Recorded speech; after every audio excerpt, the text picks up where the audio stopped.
Shalom, selamat pagi. Renungan pagi Sabda Bina Umat, Rabu 31 Mei 2023. Firman Tuhan pagi ini terambil dari Kisah Para Rasul 8 ayat 26 sampai 33. Demikian firman Tuhan.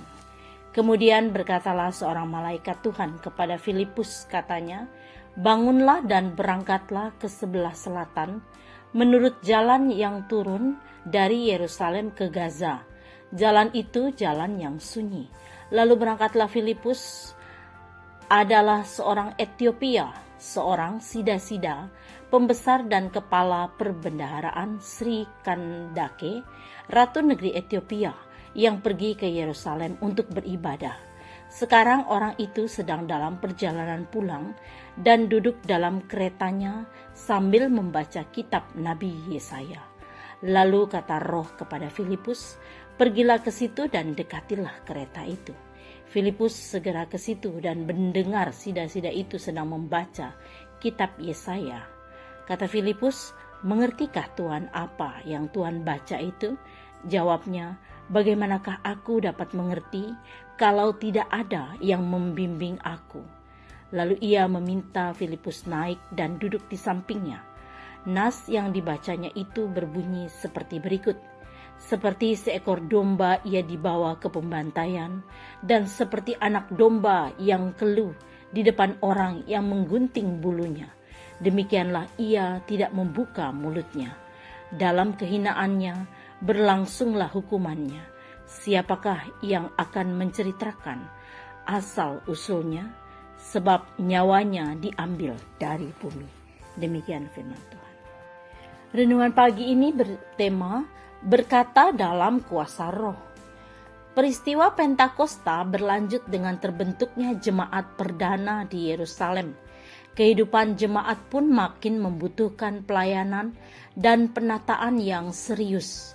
Sementara itu, kehidupan persekutuan diperhadapkan dengan berbagai penganiayaan jemaat yang sporadis maupun sistematis. Salah satu wujud penataan hidup persekutuan umat Tuhan itu adalah pemilihan 7 diaken untuk membantu para rasul mengurusi jemaat yang saat itu hidupnya serba sulit secara ekonomi. Seorang diaken yang punya reputasi pelayanan yang militan adalah Filipus. Tidak hanya mengerjakan tugas pokok melayani orang miskin, Filipus memberitakan Injil tentang kerajaan Allah dan tentang nama Yesus Kristus yang berkuasa. Banyak orang tergerak hatinya untuk menjadi percaya atas pelayanan Filipus. Pilihan atas Filipus sebagai diaken adalah tepat. Ia bersama 6 orang lainnya dikenal sebagai orang baik, penuh roh dan hikmat. Ia pun mempunyai karunia istimewa mengusir roh-roh jahat keluar dari seseorang yang kerasukan, menyembuhkan orang lumpuh dan timpang. Itu semua adalah tanda-tanda yang menyertai peristiwa Pentakosta yang ajaib. Selain itu, Filipus adalah seorang penafsir yang baik, yang cakap menjelaskan bagian-bagian firman Tuhan yang sulit menjadi mudah dipahami maknanya oleh jemaat biasa, orang-orang sederhana dan tidak terpelajar. Salah satu yang disebut adalah seorang Sida-Sida dari Etiopia.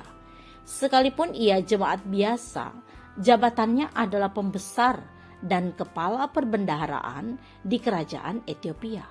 Karena itu ia pun adalah seorang yang terpelajar.